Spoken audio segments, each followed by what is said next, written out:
know is following me. I can feel it.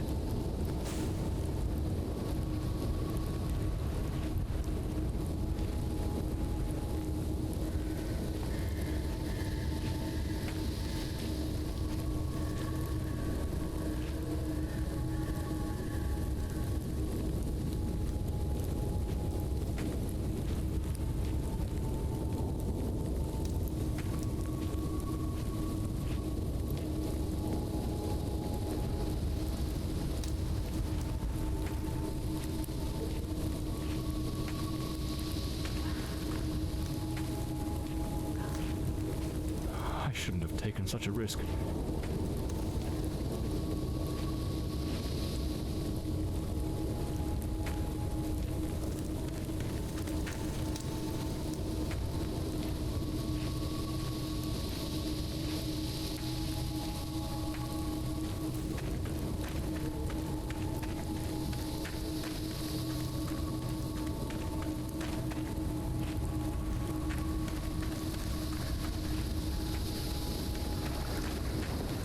Sound. It's coming from the river.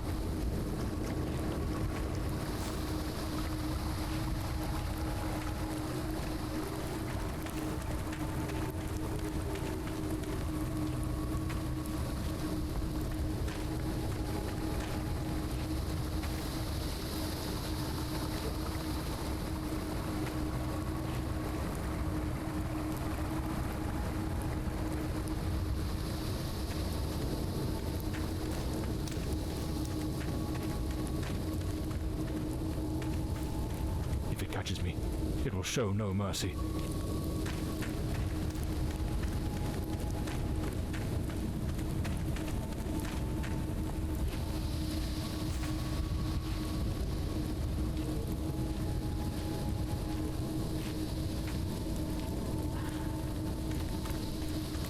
I know it's hidden somewhere in this forest.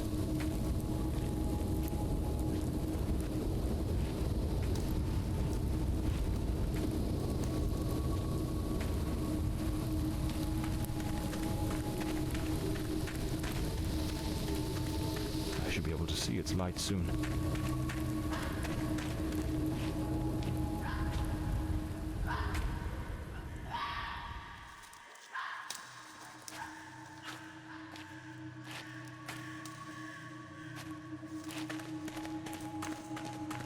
At last, I can gather my strength and plan how to face that monstrous thing.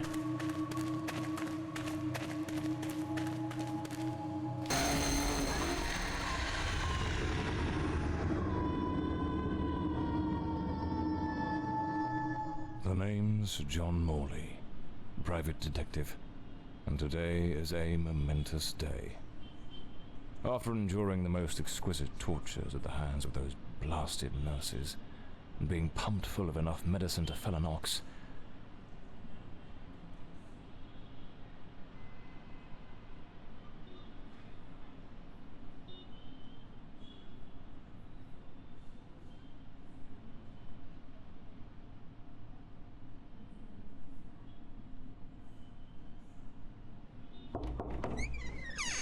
It appears you're awake at last. We had considerable difficulty rousing you earlier this morning, so I deemed it best to let you rest a while longer. I bring you good news. The latest test results are favourable, and the doctor has authorised your discharge. You are now officially ready to go. I have placed your belongings on the table.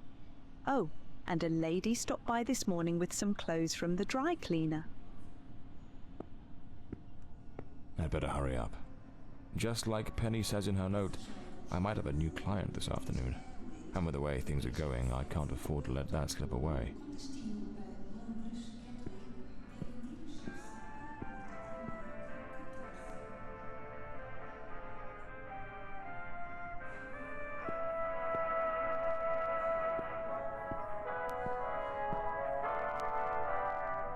All right, let's get moving. Today's the first day of the rest of my life. The Scarlet Page. I trust Penny didn't go snooping through my things while I was away. Oh, my apologies, madam. I didn't hear you come in. I was a bit distracted. Good afternoon, Mr. Morley. I trust your assistant informed you of my visit as promised. My apologies. I was rather engrossed and didn't notice your arrival. To whom do I owe the honor of this meeting? Lady Margaret Fordside, the 4th Countess of Bloomsbury. Lady Margaret, could you tell me what brings you here today? How can I assist you? I shall endeavor to be as candid as possible. 20 years ago, when my daughter was just 18, she was brutally murdered. It happened at our family estate, Bloomsbury Manor. Someone slipped into the house unnoticed, and upon reaching her room, delivered 5 fatal stab wounds to her chest, lungs, and heart. The police, eager to close the case, hastily blamed and condemned 2 violent thieves who clearly had nothing to do with her death. The investigation was closed, and justice was never served. I am prepared to offer you £30,000 if you take on this case, and a further £30,000 if you can solve it and bring the true killer to light. Tell me, Mr. Morley, will you accept this case? I understand your distress, Lady Fordside. But before I commit to anything, might I trouble you with a few questions? By all means, Mr. Morley. Ask whatever you must.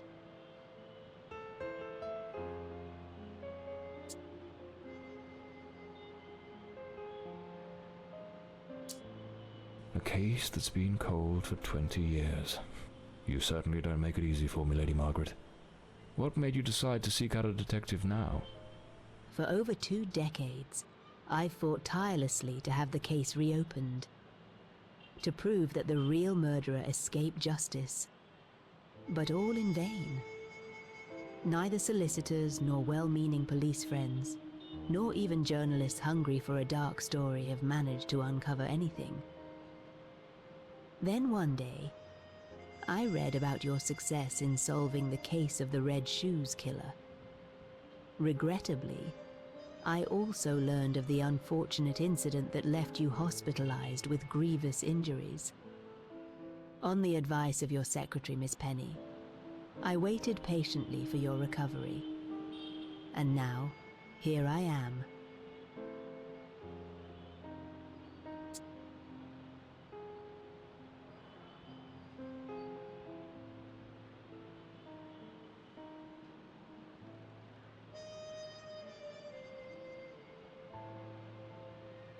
Tell me about Bloomsbury Manor. Do you still reside there? After Elodie's death, I abandoned the estate. I couldn't bear to remain there, to live within those walls.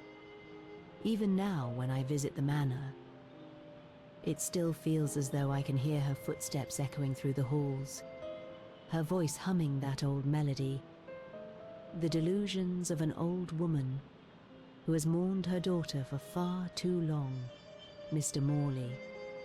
No mother should ever have to bury her child. Should you accept the case, Bloomsbury Manor would likely be the best place to begin the investigation. I shall not impede your work, as I now reside at Bedford Square, in the heart of the city.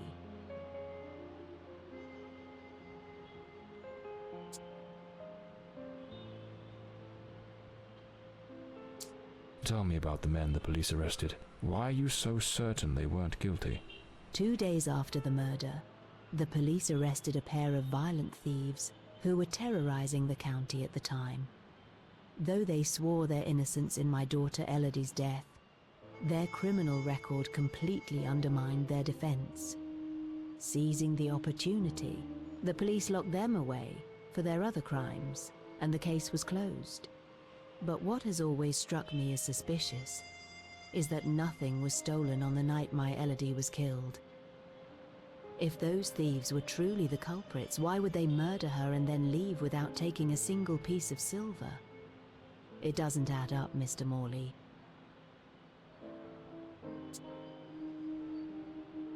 Tell me, were there any witnesses? Did anyone see or hear anything? It happened at midnight. The house was practically empty at the time, with only a few servants and a guest who was sleeping in the west wing. I was the only one who might have heard something, as my room was next to hers. Unfortunately, I had taken a sleeping draught and fell into a deep slumber. It is a decision I shall regret for the rest of my days. Well, I believe I have all the information I need to get started. I accept the case and will begin the investigation immediately. I'm pleased to hear that. My butler will bring you the £30,000 tomorrow morning. Now, if you'll excuse me, I have matters to attend to. Once you uncover the culprit, contact me at once, and I shall promptly deliver the remaining £30,000. Please, Mr. Morley, unravel this harrowing mystery that has tormented me for so long.